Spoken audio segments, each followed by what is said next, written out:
ABP আনন্দের হাতে লোকসভায় তৃণমূলে বিদ্রোহী সাংসদদের সই সম্বলিত তালিকা।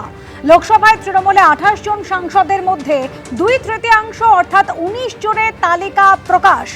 এনডিএর সঙ্গে যুক্ত হতে চেয়ে লোকসভার অধ্যক্ষকে চিঠি বিদ্রোহী তৃণমূল সাংসদদের। প্রথম ধাপে লোকসভার 14 জন তৃণমূল সাংসদ তারা তালিকায় সই করেছিলেন, আর পরের ধাপে লোকসভার আরও 5 জন তৃণমূল সাংসদ তারা সই করেন। প্রথম ধাপে কারা কারা সই করেছিলেন?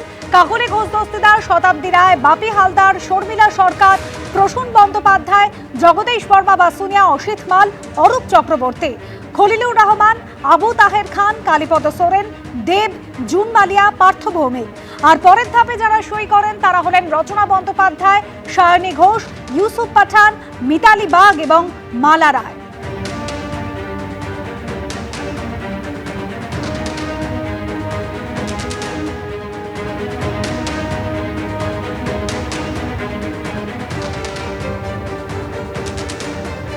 আঠাশ জন সাংসদদের মধ্যে 2/3 অর্থাৎ 19 জনের তালিকা কিন্তু প্রকাশিত হয়েছে।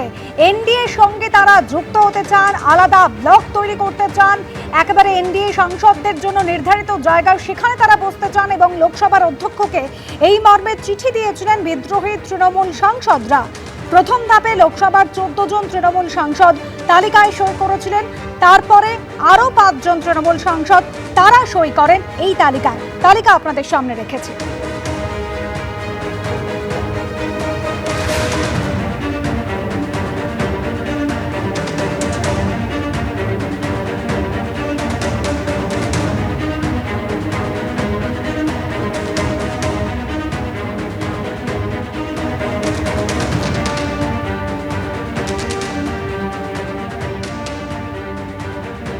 গত সোমবার দিল্লি কনস্টিটিউশন ক্লাবে ইন্ডি জোটের বৈঠক, আর সেই বৈঠকে উপস্থিত ছিলেন মমতা বন্দ্যোপাধ্যায়।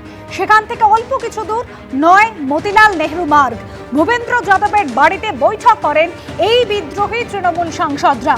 আর ওই দিনই বিদ্রোহী ব্লকের পক্ষে কাকলি ঘোষ দস্তিদার জানান তাঁদের রাশ এখন আর মমতা বন্দ্যোপাধ্যায়ের হাতে নেই। তারা এবার থেকে বিজেপি জোটকে সমর্থন করবেন, বসতে চান এনডিএ সাংসদদের সঙ্গে, এমনই জানিয়েছিলেন বিদ্রোহী এই তৃণমূল সাংসদরা, যাদের সই সম্বলিত তালিকা এবার প্রকাশ্যে এসেছে।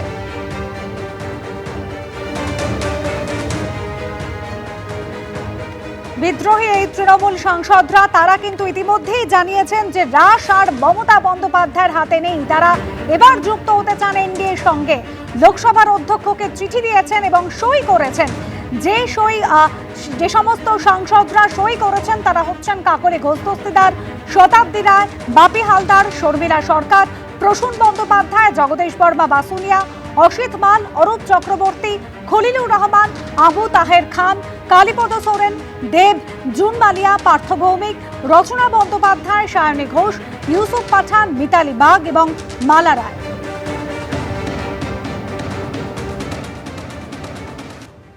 প্রথম ধাপেই সই করেছিলেন বিদ্রোহী তৃণমূল সাংসদ শতাব্দী রায়। কি বলেছেন তিনি, শোনাবো।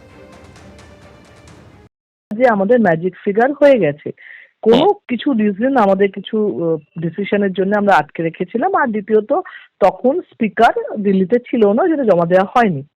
কিন্তু এরম মিথ্যে কি করে বলবো যে হয়ে গেছে অথচ 4 জনের হয়েছে 19 জনের হয়নি? কারণ দুদিনের পর তো প্রকাশ্যে আসবে। এবং আপনাদের এটা আমি বারবার বলছিলাম যে দেখুন, ওয়েট করুন, 1-2 দিন ওয়েট করুন, এটাও বলেছিলাম 1-2 দিন ওয়েট করুন, চিঠি আসবে প্রকাশ্যে। কারণ আমরা তো জানি যে সই করছে, আমরা তো জানি কে কে সই করছে। আর যারা জানে না, যারা শুধু শুধু আমাদেরকে ছোট করানোর জন্যে, বাজে প্রমাণ করার জন্য বসে বসে ইন্টারভিউ দিচ্ছিল, তারা এরকম বেওকুফ কথা বলছিল, নির্বোধের মতন কথা বলছিল। এবং তারা যে ভুল জানতে, তাদের যে অ্যাজুম করতে পারে না বা তাদের গেসিং ক্ষমতা নেই, সেটা প্রমাণ হলো, এবং আমরা যে সত্যি বলছি সেটাও প্রমাণ হলো। আপনাদের 28 জন এমপির মধ্যে 19 জনের সই দেখা যাচ্ছে। আপনারা কতজন সই করলেন এবং চিঠিটা কিভাবে জমা দিলেন বা কাকে জমা দিলেন? 19 জনের সই হলো, স্পিকারের কাছে জমা দেওয়া হলো। এই 19 জনের মধ্যে মালা রায়, সায়নী ঘোষকেও তাদেরও দেখা যাচ্ছে। আপনারা দেবও আছে। তা আপনারা এই সংখ্যাটা কি বাড়বে আবার? বাড়তেই পারে, হ্যাঁ। যে এমপি চ্যানেলে বসে বসে আমাদেরকে খারাপ বলছে, বেইমান মানে এই জায়গায় বলছে আমরা কিছু না, পার্লামেন্টেরিয়ান হিসেবে তাও অন্য জায়গায় যাচ্ছি, তারাও কিন্তু ভেতরে ভেতরে যোগাযোগ রাখছে। এবিপি আনন্দ, এগিয়ে থাকে, এগিয়ে রাখে।